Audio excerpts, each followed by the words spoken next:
welcome back, or welcome for the first time, to Certified Black Weirdo, where we talk about, oh gosh, I forgot my catchphrase from last time. We basically celebrate the work of one Black artist whose work is weird and fun and smart and cool, you know, and just kind of rotate genre and just talk about different artists that I love, nerd out together about it. And yeah, please feel free, you know, I don't want it to be a one-way conversation. You're always welcome to respond in the comments, hopefully kindly. And yeah, we're just rocking and rolling. So we'll go ahead and jump in. This week we are talking about Doechii's Alligator Bites Never Heal, which is a genius album. It's so good. So we're just gonna go ahead and jump into it. Thanks for hanging out. Also, sorry in advance, but I was looking at the wrong side of the phone the whole time, so I might not be like looking.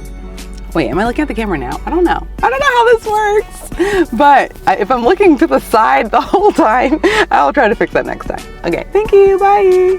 Hello, okay, so let's get into it. Thank you for being here, for hanging out.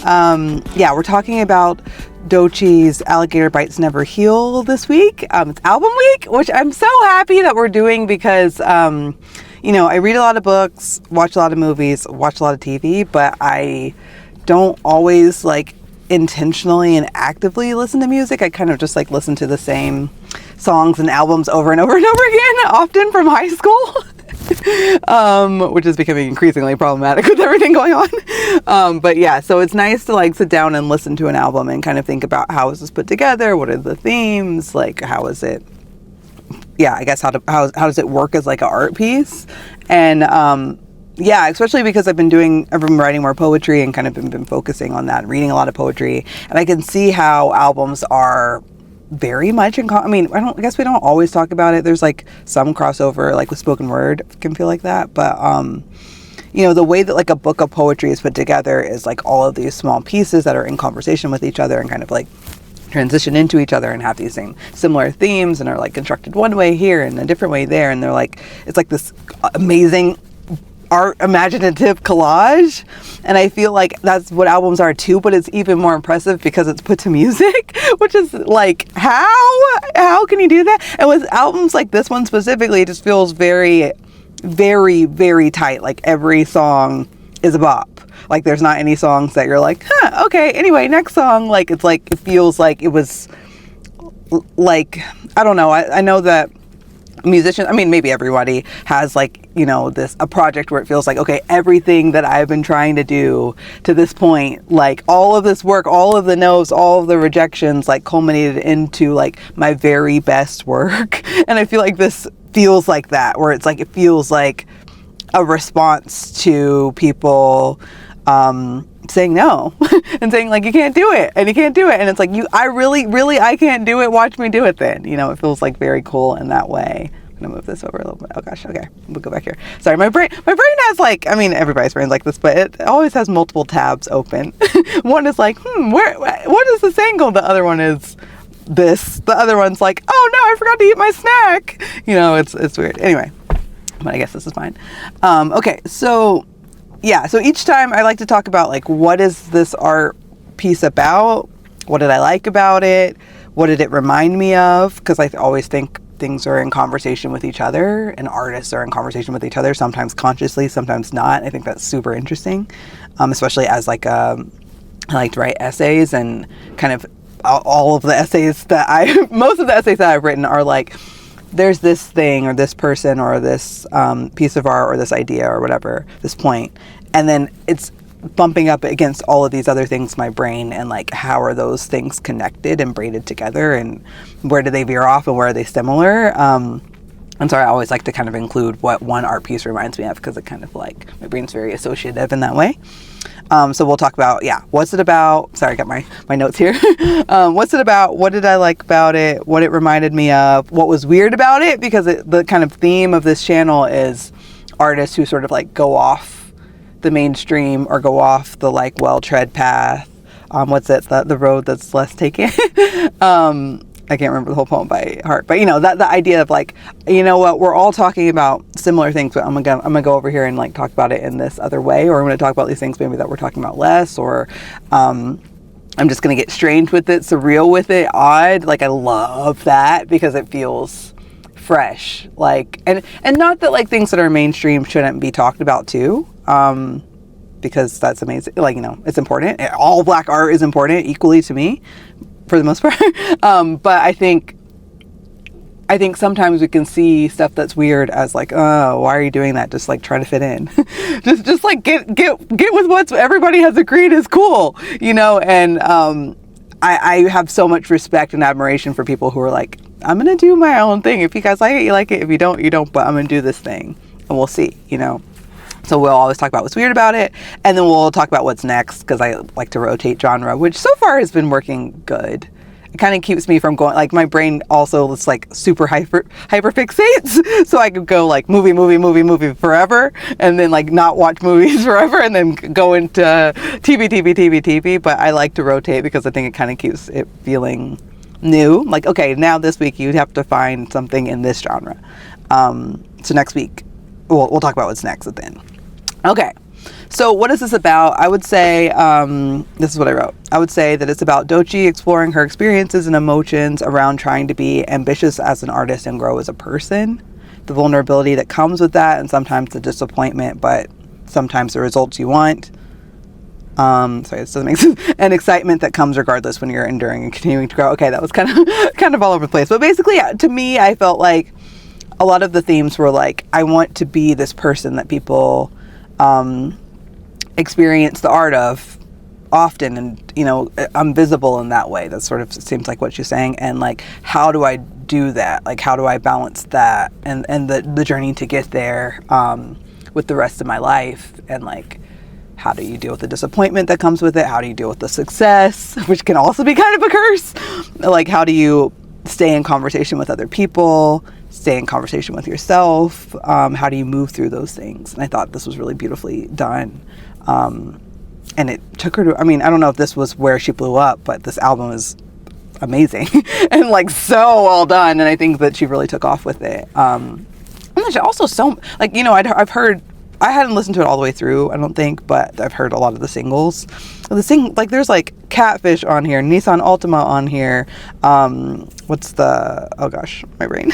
The one, oh, Denial is a River. Like, it's like, this is a classic album. It's like, it's actually crazy how many songs that we all know, or like, you know, if you listen, I mean, you probably have heard of, like, that were like really in the zeitgeist, but then the whole album is like that, you know, and it just, very impressive. So I felt like that's what it was about, like ambition. How do you endure enough to make it, and endure the rejection, endure the disappointment, endure the success? Like, how do you stay grounded? That's kind of like what I understood it to be about. But let me know in the comments what you thought it was about. It's always interesting to hear, especially because something that I really liked about that, which is the next category, what did I like about it? I feel like it had such range that was like genius, like indicative of genius, like the number of ways that she was making songs, you know. And I think that, and so interesting because I think about, like, I mean, everybody, like, there are other artists that have range, but there's also artists that like are deeply into, like, they have like what would I say, like a style that's like sort of like, this is what they do, like all their stuff is like Doja Cat, who some of these songs reminded me of, like is like weird and zany, and it's like doing like they're still range, but it's not like, to me at least, well, tell me if I'm wrong, but I think there are artists like Doja Cat who are like, a lot of the sound is like this, and it's explored in all these different ways, but it's like, this is like the voice, right? I would say Tyler the Creator is kind of similar. Even Kendrick Lamar, I think his signature style or voice is like the experimentation that isn't a lot of, I mean, the latest album, maybe a little bit less, but like often it feels like his signature is like, this is all stitched together as like this, like, in conversation with each other story, which is really interesting and experimental, and like a story, like storytelling maybe is like the signature of the style. But I think what was really interesting about this album was it felt like the voice was like this collage of different styles and voices, and you know, everybody's talking about A$AP Rocky's album, which came out today. I need to listen to that next. But like, and they're like, this is going to be like, the sound of this is going to be all kinds of stuff, because the music videos are so different. And I feel like this felt very similar, where it was like, there's so many different like styles and so many different, you know, some things were like sped up and like, you know, hard. Some things were like, you know, singing and more R&B. Some things were like quirky and weird. And it just was like, this, how can you do all of this? It's amazing. It was really amazing to me. So some things I liked, well, some quotes that kind of go with that idea of range. In Boom Bap, she says, she yells, it's everything, I'm everything. And I was like, that feels so clear here and so powerful. And then in Alligator Bites Never Heal, she says, won't you dance with me? And she kept saying, won't you dance with me? Won't you dance with me? And it feels like that too. Like we're kind of like moving through all of these experiences together, which I thought was really cool. Okay, we're already at 10 minutes. Oh no! I'm always, you know, it's like, I'm always like, I got this. 20 minutes, I can do it. And I'm like, oh my God, I've already been talking for 10. But I will try to keep it, I'll try to, my goal is 25. So we'll just kind of skip through. Let's see. Okay.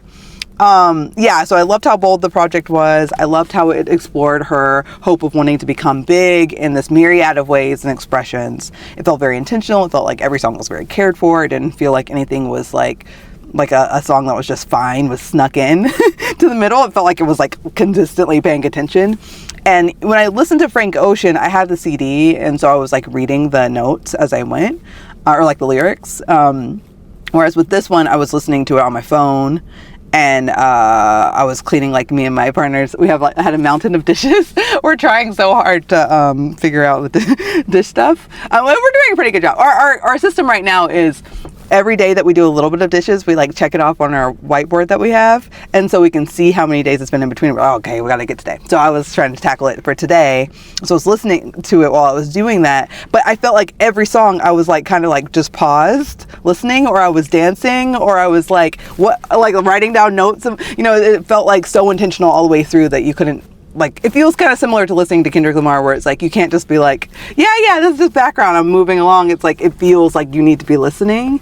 So I wish I had I should have found the CD so I could like listen to the lyrics as I went, or look them up, or I don't know, but it felt very intentional. And then, yeah, I loved the range of sounds, tempo, exploration, experimentation. It was very cool, weird, good. There's like the slowed down songs like Skip, Boiled Peanuts, and then the fastness of songs like Catfish, which was one of my favorites, and it's also just a lot of people's favorite. Nissan Altima, which is also great. And then she also plays with sound in like GTFO. I don't know if I can cuss on here. Alligator Bites Never Heal. It's like, it feels like sound, which is similar in Channel Orange too, but it feels like sound is almost like the main character there, and it's like experimenting with all of that, like with these sounds as we go through, like that becomes part of the music and like a primary part, which was great.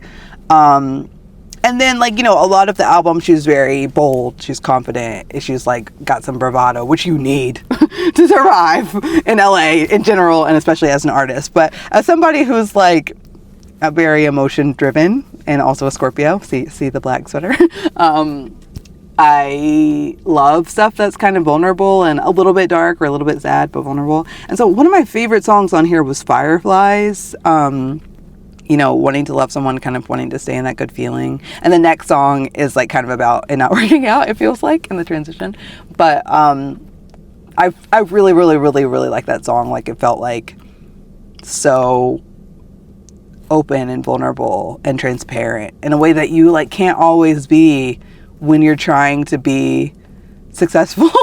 Like, sometimes you kind of have to put your guard up, and sometimes you got to be confident and like talk the talk and walk the walk and do what you got to do. But I think that like that moment of just kind of like, here's how I feel for real, and I'm hopeful. It's like so sweet. And you know, that kind of reminds me of Gerard Carmichael, Rothaniel, his special Rothaniel, when he was like coming out.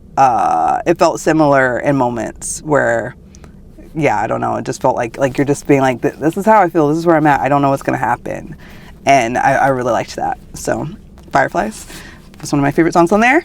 And then, okay, something else that I really liked was, I think that there was like I mean, tell me if I'm wrong or tell me if you agree, but I feel like there was like an early 2000s vibe that was happening in so many of the songs. And I don't know how old Doechii is. Maybe we're around the same age, but it just felt like a lot of the songs I was listening to with my older siblings when I was like in the early 2000, 2009, like that kind of vibe. And then a little bit of like the maybe even like 20. I graduated from high school in 2012, so I would consider like all of the music that I listened to in high school the early 2000s, and then the music I listened to in college like the 2010s. But I just feel like there was a lot of stuff that like GTFO sort of feels like is kind of like a remix of like "Move, Get Out the Way," like that song, which I think is Ludacris. Yeah. But I don't know, there were like a lot of songs there. We talked about like the Itsy Bitsy Teeny Weeny Yellow Polka Dot Bikini, which was like going on. I think it was a commercial from back then. But there was like all these things that had that feeling to them. We talked about A$AP Rocky last week, and his new music video, Punk Rocky, also has that feeling of just like 2010, like early 2000s. Not so much nostalgia, but like kind of like a nod to it in a way that I just loved with this. So yeah, and I love that. I loved how she was in conversation with herself in Denial is a River, and then kind of like in conversation with other people throughout. I also love, maybe I'll link it, like the video of Denial is a River where Issa Rae plays like the character of the person in Doechii's head who's talking to her, or I guess that's how I perceived it, which is really good. Anyway, okay, and then the last thing I loved, I know we were just rocking and rolling, already at 15, was how casually queer it was. It was very bi, like she was kind of talking about like, dating guys, dating women, hooking up with both, whatever. People in between, it just felt like very queer in a way that was like, yeah, this is what it is, instead of it being like about this thing. I think both are good. I think it's important to like have art that's like, this art is about how I am queer, or how people are queer, or this is for people to know that it's normal to be queer. But also I think it was very refreshing for her to be talking about it just like, yeah, it is what it is. I'm just going to tell you how it is. I'm not here to like announce anything. I'm here to just like be myself and have that folded in as normal, because it is. And I just found that, like, especially as someone who is also bi, like I found that the way she talked about being queer felt very genuine and like comforting in its like casualness, I guess. Yeah, so that was cool. And then let's see, hold on, I'm trying to think if there's anything else I want to say about that. Like both, having stuff that's like, I am, okay, you know what this reminded me of? And there's an episode of I Love LA where one of the characters is bi, and then she like casually mentions it, and then they like make this like whole ad about how she's queer. And she was like, like, you're making it seem like this is like this strange thing, when in reality it's just normal. Like, it's just who I am, and I think that like I found that episode really, really comforting too, of just like, instead of it always having to be like a declaration of like, please accept me as I am, which, we have to do too. Like, that's how things move forward. Like, having art that's also like, yeah, it is what it is. Like, it's not that big of a deal. Like, it's not like, just like your hetero life is normal, this is normal. Just like being gay is normal. Everything, like, we're all, like, everything is normal. Feels weird, but like, it's regular, it's casual, it's life. Like, and I feel like the way that she was doing that here was really important and just like confident in a way that was cool. Okay, we're at 17 minutes. Let's talk about what was weird about it. We're almost done. Oh wait. Oh gosh, we have so much more to go. Okay, I'm gonna get through this. We're both gonna get through this. Thank you for hanging out and thank you for listening. Okay, what it reminded me of, I felt like there were so many songs that reminded me of different artists, and that kind of spoke to the range of what she was doing here in ways that I felt was super exciting. So I feel like Stankapu reminded me of Tyler the Creator, and throughout it felt like they were kind of in conversation, which was really cool. GTFO and Hum reminded me of Doja Cat, and I know that she has like a colorful amount of associations, but I really like how weird she is and how kind of like unapologetic she is about that. So take it or leave it. Boiled Peanuts, like the slowed down rap of that song kind of reminded me of like 80s nat rap, maybe 90s rap too, maybe like the sort of like, I feel like in the 2000s and onward, we sort of have been like a little bit faster with it. Maybe they're faster with it too. I don't know everything about like early rap, but I feel like there's like the 80s rap aesthetic and 90s rap aesthetic feels more like, you know, the tempo is a little bit slower, and in Boiled Peanuts, it kind of reminded me of that. And also Queen Latifah. My partner's really into cassettes, and so we have like all these like hip hop cassettes from the 80s or like stuff like, and then he's into like early like jazz and early stuff, early 1900s. But like I listened to like a whole Queen Latifah album from the cassette, and the way that she raps, which I really liked, it kind of reminded me of that in Boiled Peanuts too. Catfish reminded me of Missy Elliott, Tyler the Creator. It's kind of smushing their names together there. And then, so I feel like there was like rappers that she like weird, especially like specifically like weird or like different rappers that she reminded me of. And then there was also like these R&B songs that reminded me of the early 2000s in a way that I really like Hide and Seek reminded me of Destiny's Child a little bit. Bloom, this isn't early 2000s, but reminded me of Jamila Woods, whose work I also really like. And then Fireflies reminded me of Carrie Hilson. If you guys remember. Can I get a was that her? No. Was that her? I don't think she did that one. But do you remember that song? Can I get a refill? Kind of reminded me of that. Okay, let's see who wrote that. Real quick. Song. I feel like that wasn't her. Okay, 1 second. Please hold. No, Elle Varner did Refill, which is a great song. And then Carrie Hilson, it did still remind me of her stuff. Let's see what it reminded me of specifically. Hilson. Okay, Knock You Down, Pretty Girl Rock, you know, and so on. Yeah, she had a moment. That was like my freshman year of high school, kind of. Anyway, but that kind of that vibe. Maybe more Refill than Carrie Hilson. I don't know. Anyways, I liked Fireflies a lot. And Fireflies isn't really like that song, but like it kind of reminded me of that time in my life. And just her intentionality and with lyricism throughout was like really cool to see. Okay, what was weird about it? Last category, we're almost there. Yeah, the speeding up and slowing down, playing with cadence, tempo, time in that way, I think was really weird and interesting and like experimental. And I feel like to experiment with sound, experiment in your projects at all, I think is really bold. Because you don't know if people will like it or not, but you're just like going with your artist intuition. And I feel like doing that both is so satisfying to do, and when it pays off, it's like, oh my god, I did it. You know, it's I don't know, super cool. I feel like the conversations that she was both imagining, and she was like the phone conversations that she was kind of like responding to with the music and the lyrics and like in conversation with was great. The breathing exercise, Denial on a River, also experimental, weird, fun. And then singing Get Top on the Phone and Boom Bap, how she was kind of like just saying that in different way. I don't know, like the playfulness of this I think was really weird in a super satisfying way that paid off super well. So I thought that was interesting as well. And then Anxiety, which was a bonus track in the, you know, she made it after the album came out and then added it onto the extended or deluxe version. But I love that song. She kind of, speaking of early 2000s, maybe my theory is true. It kind of like is a nod to that, but then it's like playing with the sounds, the lyrics, and it feels like almost like it's like a response to if the whole album is like, how do I get to this place? How do I get where I want to be? I feel like Anxiety is almost like I made it now. How do I deal with the pressure? You know, which is cool. So those are some things that's weird about it. My favorite quote. Okay, one quote that got like weirdly dug into my head that I just kept saying over and over like a week ago is Doechii is the Lulu, got a loose screw. Like that I don't know, and then that whole like stanza I guess was great. But like that those two lines, like it just like would say over and over. I love that.